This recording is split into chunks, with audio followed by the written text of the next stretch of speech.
Hello everyone and welcome to this video जहां पे मैं डिस्कस करूंगा एक बहुत ही इंपॉर्टेंट टॉपिक। सीईटी में गेसेस करने चाहिए या नहीं करने चाहिए, अगर करना चाहिए तो कब करना चाहिए और क्या गेस करना चाहिए।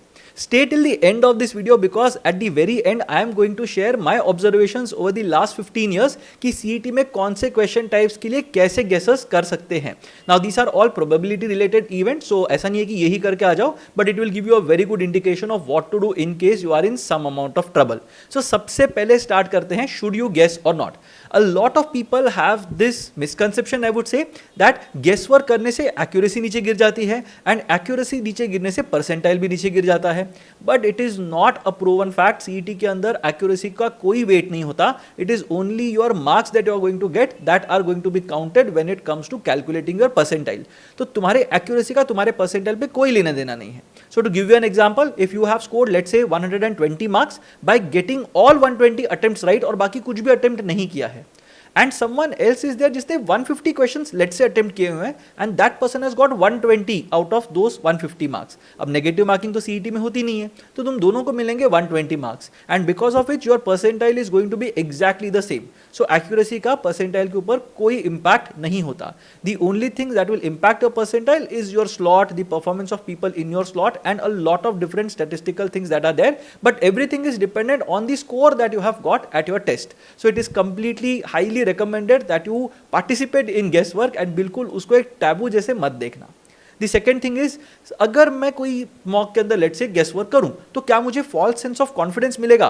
Now some people are very very of this fact कि यार अगर मुझे एक्स्ट्रा मार्क्स मिल जाते हैं ना तो मुझे लगता है कि I don't deserve this marks और मुझे ऐसा कुछ मिल गया यहाँ पे, so that is not something that is going to help me in the actual test. But ऐसा नहीं है, एक्चुअल टेस्ट में भी गेस वर्क करना पड़ेगा एंड अगर वहां जाके गेस वर्क करने वाले हो एंड वहां पे जाके अगर suddenly you are thinking that you will get a lot of confidence, why not get that confidence to start with. I see a lot of people not crossing 100 purely because of the fact that they are not participating in intelligent guesswork, and अगर वो यहाँ पे नहीं करोगे तो exam time में कैसे कर सकते हो। That brings me to my third point that you have to practice guesswork before the actual test. अगर सडनली जाके उस दिन डिसाइड करते हो कि नहीं लास्ट 10 मिनट के अंदर मैं आंख बंद करके सारे गेस कर दूंगा, then you don't really know what it feels like to reach 140 minutes and you still have 5 questions that you think you will be able to solve and you also have 30 questions that you have to guess. तो इस situation में कैसे react करोगे ये तुमने कभी plan ही नहीं किया है, because of which it might be a nasty surprise for you on the day of the test. So please don't let that happen.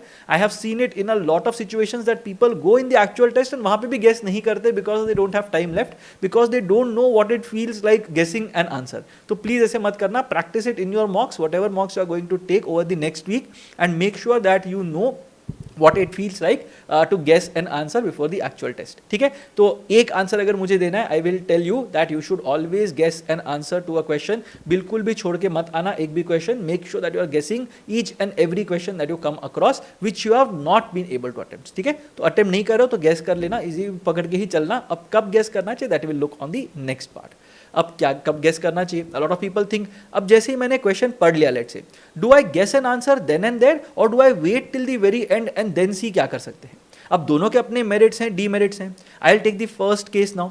अगर फर्स्ट केस के अंदर let's say I am reading a question and I am marking an answer to that randomly, चलो मैं solve नहीं कर रहा हूं but मैं मार्क कर रहा हूं। Now what happens is I will reach the end of the test let's say after 2 hours and 15 minutes. अब मेरे पास 15 मिनट बचे हुए हैं and now I still have time left but I don't know which questions I had guessed and which questions I had not guessed. तो यहाँ पे क्या करना चाहिए, इस टाइम पे you might end up damaging your chances because last के 10-15 minute तो ढूंढने में ही निकल जाएंगे कि which question you had guessed which you had not guessed. अब यहाँ पे CET के अंदर एक बहुत ही सिंपल सा ऑप्शन होता है mark for review.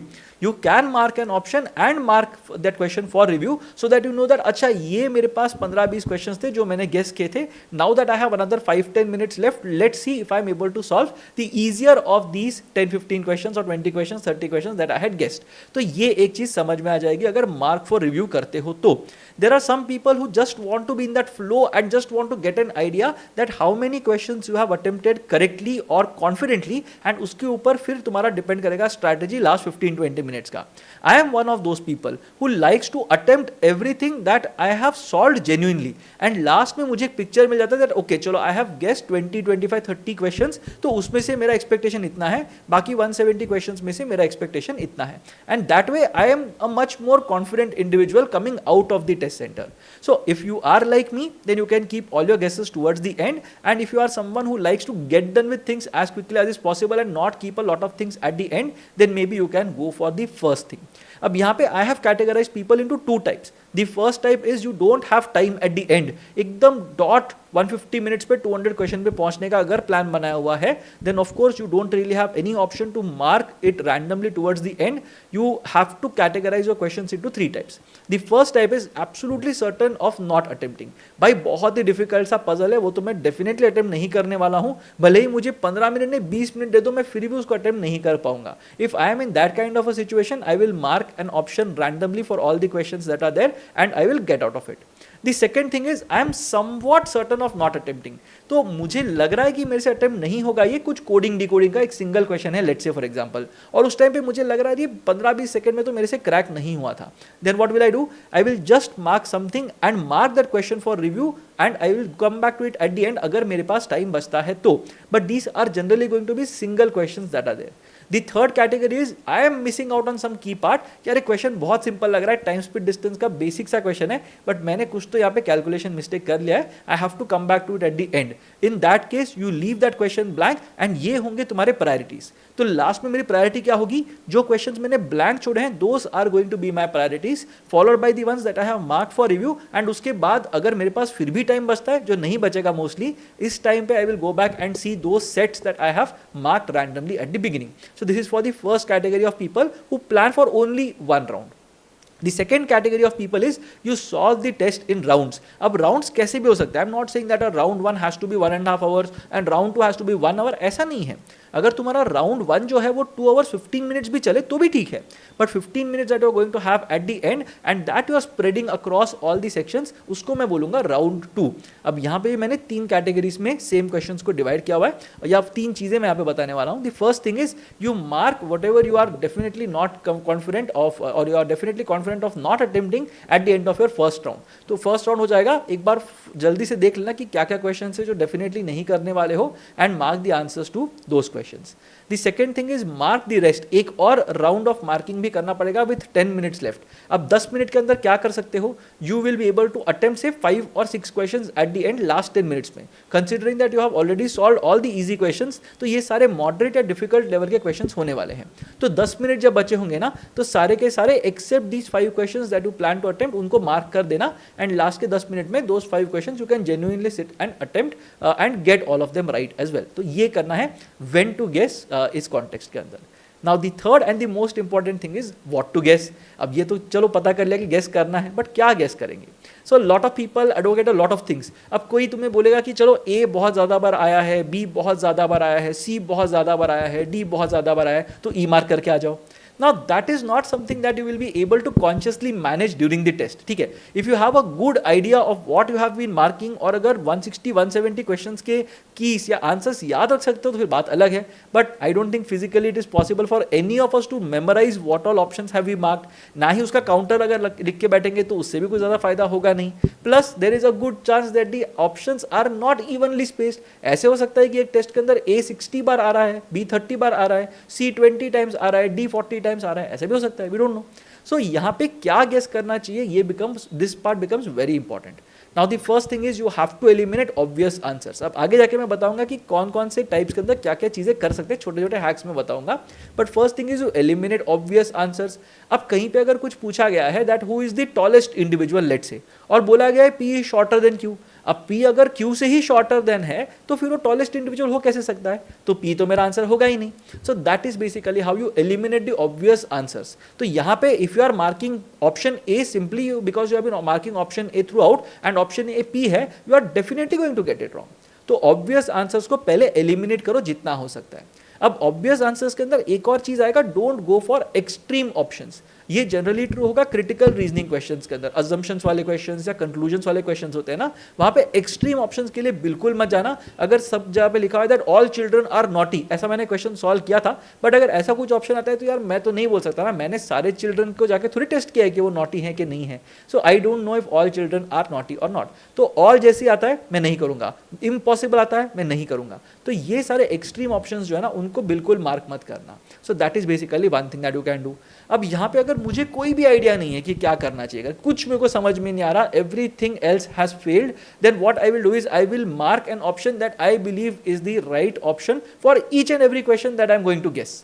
तो मेरे केस में लेट से मैं डिसाइड करता हूँ one fine day that I am going to guess all Bs, तो मैं सारे क्वेश्चन को बी ऑप्शन मार्क करके या सारे क्वेश्चंस का ऑप्शन बी मार्क करके निकल जाऊंगा वहां से। But mark only one option. ऐसे मत करना है कि एक का आंसर ए कर दिया, दूसरे का बी किया, तीसरे का सी किया, चौथे का डी किया, ऐसे मत करना, because then probability is not going to favour you. Yes there is a chance that you might get everything right, and सारे बी मार्क करोगे तो there is a very good chance that you might get 2 और 3 answers wrong out of से 4 और 5 that you are marking. ठीक है, ये हो सकता है, but the problem is that you always want to be certain of getting some marks, so stick to one option throughout. Probability के हिसाब से this will be the best way to deal with it. Now in terms of the observations I will share some question types जिसके अंदर you can use special hacks and figure out कि भाई कौन सा option mark करने से मुझे सबसे ज़्यादा probability मिल सकती है राइट होने की। Now I am not promising 100% results, तो कल को मुझे आके ये मत बोलना कि मैंने तो ये किया था लेकिन आपने बोला था इसके लिए मेरे सारे मार्क्स चले गए, ऐसा नहीं है। It is just an observation from my side. If you have no clue then you can use these observations. या तो whatever observations you have got over your test taking journey you can use those observations. But यहाँ पे अगर first चीज मैं देखता हूँ jumbled paragraphs या सेट बेस्ड क्वेश्चंस, तो यहाँ पे क्या होता है हर एक क्वेश्चन का ऑप्शन होता है ना वो जनरली अलग होता है। सो जंबल्ड पैराग्राफ्स के अंदर अगर let's say the first 4 questions that are there as a part of a set, एक ही पैराग्राफ है जिसके मेरे को 1 2 3 4 ये सेंटेंसेस ढूंढ के निकालने हैं। अगर मेरे पहले 4 क्वेश्चंस के पक्का answers are C A B D, the chance that the last answer is going to be E is very high.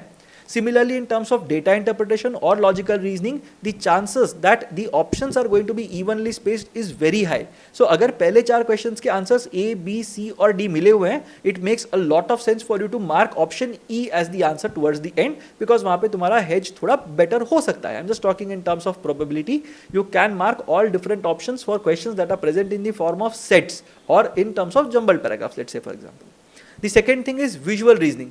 Visual reasoning के अंदर अगर कोई एलिमेंट या कोई एक कॉन्सेप्ट बहुत ज़्यादा बार रिपीट हो रहा है, so let's say for example 5 options हैं और 3 ऑप्शंस के अंदर बी जो है ना वो करेक्ट उसके फॉर्मेट में लिखा हुआ है और 2 ऑप्शंस के अंदर बी जो है उसका मिरर इमेज डाला हुआ है, chances are very high that the correct image of B is going to be the one that is going to be the right answer.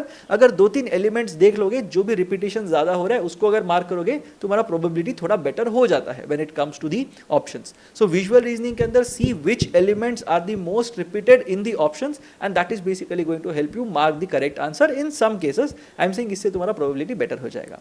The third thing, data sufficiency के अंदर I would always like to believe that the data in both the statements is required to solve the question. So अगर 5 questions है मैं सारे questions के answers अगर mark करता हूँ both required, there is a good chance that I might get 2 out of 5. That is the probability that I am working with. अगर एक ही option mark करके आ जाओगे 1 out of the 5 is something that you can expect. But I will generally want to mark both statements required for all the questions अगर मुझे blindly mark करना है तो।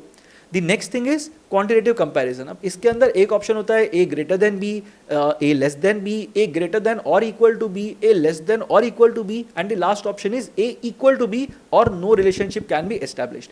अब इसके अंदर I will generally go for option E which is no relationship can be established और they could be equal to each other as well. तो ये mathematically because I think that there are 2 cases possible and I will go for this because यहाँ पे मेरा probability थोड़ा improve हो जाता है। Plus in a lot of situations you will get a case जहाँ पे both options or both the statements together will not be able to establish a relationship between A and B. तो यहाँ पे I will mark option 5 which is either A equals B or the relationship between A and B cannot be established. सिलोजिज्म्स के अंदर I will always go for either or वाले options. तो अगर मेरे को एक ऑप्शन में कहीं पे दिख जाता है ईदर ए और C is a valid conclusion, I will just look at the ऊपर के स्टेटमेंट सॉरी कंक्लूजन देखूंगा। अगर वहां पे लिखा है all stones are some stones are rocks and no stone is a rock, जैसे ही मुझे दो चीजें दिख जाती हैं, if I don't have time I am going to mark that either or वाला option in this particular context. So again an observation from my side, syllogism के अंदर अगर ईदर और वाले ऑप्शन आते हैं mostly they are going to be the right answer. And सबसे बाद में अगर इसके बाद अगर देखते हैं तो कैलकुलेशन बेस्ड क्वेश्चंस अगर मैं देखता हूँ, कोई भी कैलकुलेशन बेस्ड क्वेश्चन हो, भले ही वो अरिथमेटिक में हो या फिर proper calculation based algebra based question हो, I will always look at last digit. अगर लास्ट डिजिट मेरा मैच हो रहा है एंड अगर नन ऑफ दिस ऑप्शन है तो भी I will want to go for the last digit जहां पे मैच हो रहा है वो वाला option. The second thing that I am talking about is in terms of multiples. अगर मुझे पता है that some number has to be a multiple of 7, 8, 9, I will just check for divisibility by 9 और 8 जो शायद थोड़े ईजियर हैं and I will mark the option that is the closest to that. या फिर अगर वो करने से 2 या 3 ऑप्शंस एलिमिनेट हो रहे हैं, even better for me, I will be able to eliminate 3 options, फिर मेरा चांस बन जाता है 50-50 इंस्टेड ऑफ 1 आउट ऑफ 5। तो ये सारी चीजें मैं करूंगा in terms of guessing answers when it comes to the CET. Do let me know if you have some other strategies और techniques that you use to guess options in the CET. And अगर कुछ भी doubt है in terms of guesswork, let me know in the comment section below. I will try to reply to your query and I will try to give my insights on the same as well. Do stay tuned for the next video and do leave a like on this video if you like the content. Do subscribe to the channel and stay subscribed to this channel for more such meaningful content.